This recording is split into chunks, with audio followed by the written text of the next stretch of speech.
Hello everyone, welcome to On Purpose Astrology. I'm Mandy Lockley and I'm recording this at one of my favourite times of the year. We're just coming up on the 23rd of September to the equinox, the autumn or fall equinox if you're in the northern hemisphere, or the spring equinox if you're in the southern hemisphere. Wherever you are in the world, the equinox, and there's one every 6 months, equinox is a time of the year when day and night are of equal length. So it's about balance, first off. That's one of the themes, about balance. It's also about a new start. We can use the equinox points as well as the solstices, but we can use the equinox points to set our intentions for the 3 months to come. So let's have a look at the chart so you can see what it means astrologically. So the autumn equinox or spring equinox, as I said, if you're in Australia, Southern Hemisphere, is the time when the sun goes into Libra. This chart's set for London, so chart set for other countries, the houses will be different, but you can see here on this chart, on the left-hand side of the chart in house 12, the sun at 0 degrees and 0 minutes of Libra. So what are the reflections? What is it we might like to think about or to plan ahead during this equinox time for the following 3 months? Well, if you are in the Northern Hemisphere, think of it as a time for harvest, for fruition. New beginnings, of course, spring in the South, as I've already said. But it's a time to reflect on all things to do with Libra. So Libran themes are, relationships, values, justice, because think of the Libra as the scales, fairness, quality, are all things that Libra aspires to. Beauty and aesthetics is another thing associated with Libra, as well as finances and income we might like to think about.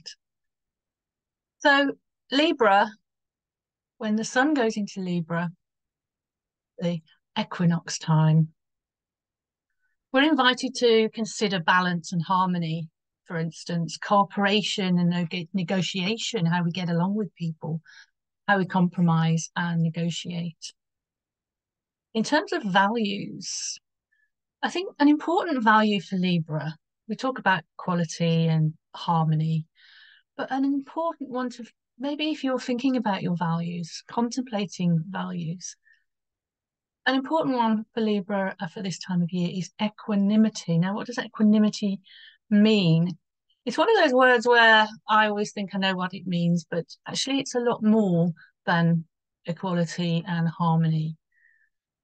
It's about composure. It's about maintaining an evenness of mind. Remember, Libra is an air sign. An evenness of mind under stress doesn't mean not having emotions, but it means to be feeling and understanding and using your emotions in a calm and balanced way. So maybe that's something to think about, particularly if you've had recently quite a turbulent time, and you may well have done, particularly in relationships. And I'll tell you why that might be astrologically in a second. Equanimity. It's actually one of the principles, a quality that is revered in Buddhism, for example. And Buddhism says that mindfulness and breath work and yoga, for example, are very good at promoting equanimity. Moving your body, I think, as well, generally can help you to sort of calm and balance your emotions when things get too stressed or you get overwhelmed. And again, there is a sense of overwhelm when we look at Venus, which is the ruler of Libra. There's that square there. You can see Venus in Leo there in the 10th house, circled, is in a square to Uranus and also to Jupiter. So overwhelm, emotional overwhelm, or just overwhelm generally might be a theme that you might want to contemplate back over the last few months or few weeks. To go back to equanimity, before I say a little bit more about Venus and Uranus, when you achieve equanimity, it brings wisdom and it brings freedom. You know, it's about not losing your shit, so to speak, to use the colloquialism. As I said, the reason I think equanimity is a useful value to contemplate is because of Venus in Leo with that square to Uranus and Jupiter, of course. It's actually the final square, which is why it's important, because if you remember, if you've looked at other videos or you've watched my videos, you'll know that, or you follow astrology, or you are an astrologer, you'll know that Venus has been going retrograde. It's now direct, but it was retrograde from the 23rd of July in Leo to the 3rd of September in Leo. So it's only a couple of weeks or so, just over a couple of weeks out of retrograde. It made a square to Uranus, and then it went backwards and made another square to Uranus, and now it's making its final square to Uranus, which will be exact on the 29th of September. So those issues that have been going around since sort of late July might be sort of following you around, which is why I'm putting a lot of my focus on this aspect. So what is Venus square Uranus all about? Well, excitement that can go overboard.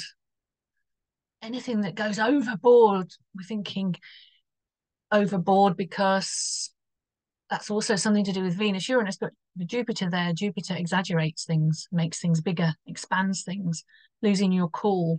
You know, we can have arguments when we have Uranus to do with anything to do with relationships in our charts, impatience. Now, Uranus is in Taurus. Taurus is one of the most patient signs. Uranus is the most impatient, probably, planet that we think of. So you've already got a conflict and a tension there with Uranus before it meets the planet of relationships, Venus in Leo. So unpredictability in anything to do with Venus, but I'm going to focus particularly on relationships for this one. Anything could be unpredictable or could have been unpredictable. And we'll have one last chance to sort of maybe experience that or resolve that, any of the changes that might have come, any of the unpredictable things. You may, or someone in your life, your person you're in relationship with might have been wanting more freedom or more independence. Whereas if you're taking the role of Venus in Leo, you might want loyalty. If you're taking the role of Taurus, you might want commitment, steadfastness. So you can see those kind of energies of not quite fitting together. So you might have found that there might be things to do with in a long-term relationship. Suddenly you might think, oh, are we compatible after all? Just to think about it. Not to say that you're not, but it's a process that you might go through and come out the other side and think, oh, okay, I've learned more about the other person now through this process and more about myself, and they've learned more about me, because these square aspects are about doing something with them. They're ultimately about coming to a place of wisdom. So perhaps either of you might have wanted, as I said, more freedom and independence. And how do you give that? Did you give that to yourself or to the other? For some of you, it might have been an attraction, a new attraction, something exciting, something fresh, to someone who might not have been your usual type. Perhaps someone unorthodox, or a little bit eccentric, or a little bit rebellious, or maybe it's you who kind of a bit more rebellious, for example.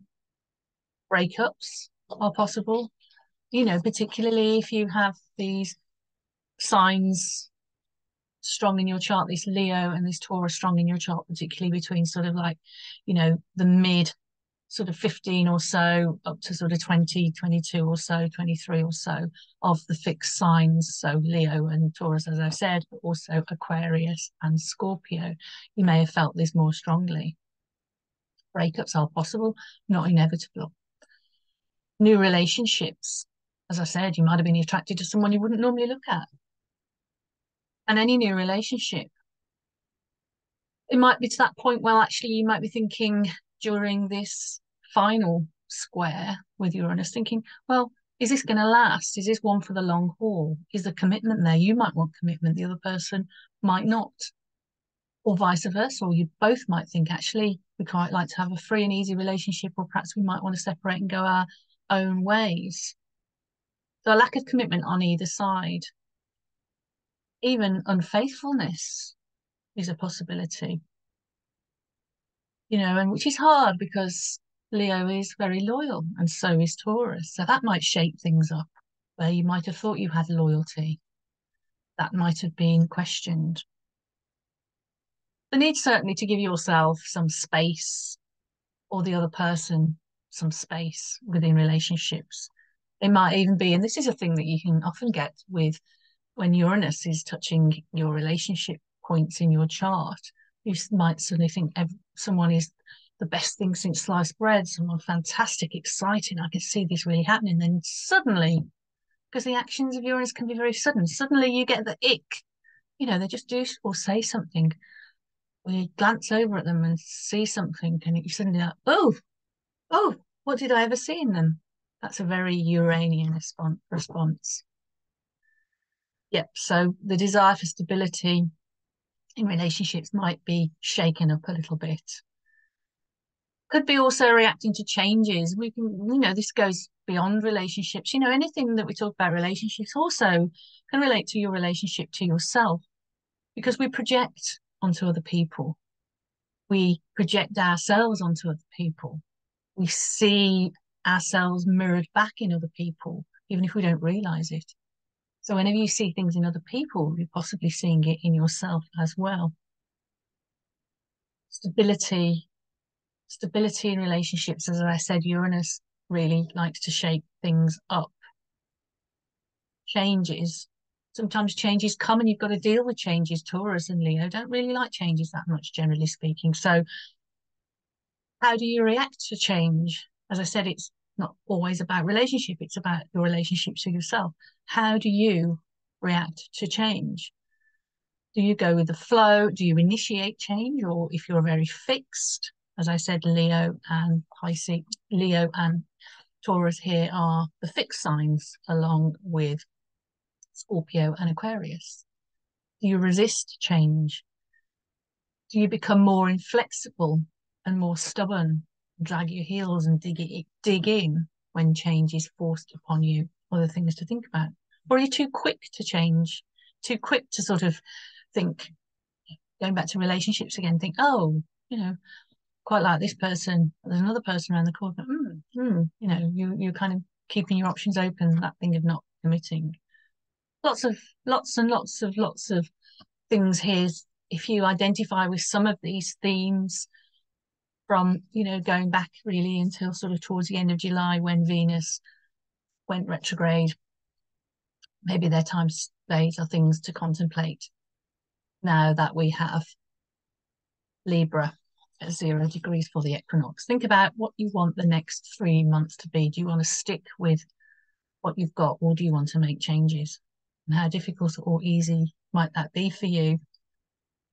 Because Jupiter's here in this mix as well. You can see Jupiter and Uranus there in house 8. I've circled them there, 2 planets together. Jupiter exaggerates, as I said, everything. Think about overindulgence or over consumption. That's a possibility with this Jupiter here. It expands those themes that we've just talked about. As this is the last square, you might be dealing with some of the consequences: overeating, overspending, over optimism, even over idealism. Now, talking of idealism and over idealism, we've had Sun opposite Neptune for a little while, about the past week or so. But now that's kind of going out. That's kind of fading. So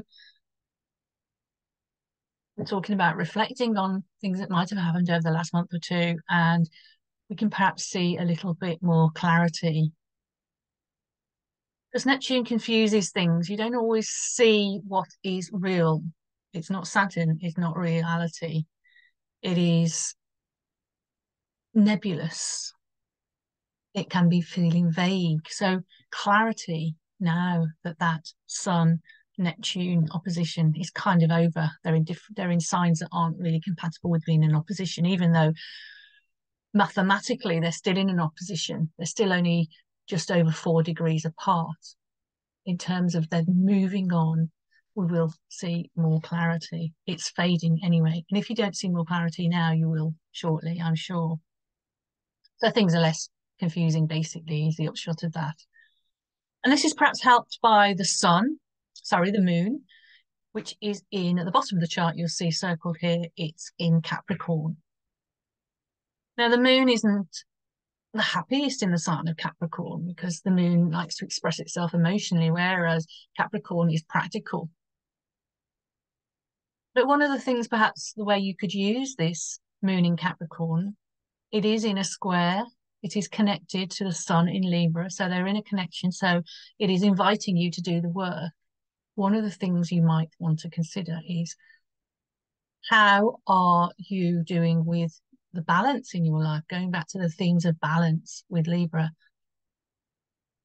Capricorn is a sign that likes to work. It takes its duties responsibly. It takes its obligations very seriously. But where is the balance there in your life? So think about the balance between the social and the romantic, which is Libra, and the work duties and responsibilities, or responsibilities to family, which is also another Capricornian thing. So that might be, how you're balancing work, as I've said, duty, responsibility, but also your domestic, your social, and your romantic life. Try and think if you could have a little bit more of a balance in your life between those things, because all of them are, of course, important. And it might be, as I said, because that sun opposite Neptune is going out of favour, and the sun in Libra is having a square with that moon in Capricorn. What do you need? What do you want? How do you go about getting that balance, getting what you want? It might mean setting boundaries. Capricorn, good use of a moon in Capricorn is to reset some boundaries if you need to get that better balance that we've been talking about. So there's a few examples of some of the things I pointed out in the chart. Saturn isn't too strong in this chart here, but you can still, which rules Capricorn, but you can still use that moon in Capricorn to good effect, even though it might not feel totally comfortable. You can still think, well, I can find the balance. How can I get on better with people? How can I use what I've learned over the past couple of months when there's been difficulties or tensions, or maybe even excitement? Maybe the excitement is wearing down a little bit. Things feel less exciting. Moon in Capricorn isn't known for being very exciting. Settle into a routine. And you may feel when you get to this final Venus Uranus square that you want to shake things up a little bit. Things have kind of got a little bit dull. Think, is that a good idea? Do you need to shake things up? Maybe you do, maybe you don't. Saturn isn't too strong in this chart. As I say, Neptune is still kind of, having a little bit of a contact with the sun, but we are seeing it go away. Now, something that is really exciting is that I just want to mention briefly, and I don't really have a analysis of what this might mean. We've got the sun in Libra, but in August, brand new comet, Nishimura, was discovered in August. It's named Nishimura after Hideo Nishimura, the Japanese astronomer that discovered it. I've circled it here. You can see the light of the comet and the comet's tail. Comets come into our solar system and they leave again. So their messages, they're short-term messengers, especially as it was discovered it made itself visible to us in the constellation of Gemini, the messenger, Hermes, the winged god, the messenger of the gods. So what does it mean? We don't know, but we know that on the 17th of September, which is only just a few days, 5 days before the equinox with the sun, as we said, at 0 degrees of Libra, Nishimura got as close to the sun as it's going to get. So again, maybe that highlights some of the messages that are in the chart for the equinox here. Maybe that highlights that balance, that equanimity I've spoken about. setting the new boundaries that might have lost, putting a bit of excitement into your life or less excitement if it's too stressful for you, where you can slow down if things are overwhelming, get more rest. I forgot when I said about work-life balance, play as well, and rest is very important for we call it work-life balance, but life is everything else that isn't work, right? Rest is part of it. And also making plans for the 3 months to come up until the solstice in December. So I hope that's given you some food for thought. I hope you can relate to some of that. Really interesting time of year. I love the autumn, even though, as I said, the weather here has been pretty up and down. We had a very late heat wave here in the UK. It was like 30, 35 degrees for a few days for the first couple of weeks of September. And now we're having storms and winds and lots of rain. But it is a really, really beautiful, beautiful season, autumn. I can see the fruit on the fruit trees in my garden ripening and falling, and the squirrels and the birds are eating the fruit, and we're getting a little bit of the leftovers as well. I hope it's a great season ahead for you. Much love as always. And don't forget to subscribe if you haven't already subscribed, and comment if you want to comment. And thank you very much. Lots of love. Bye bye.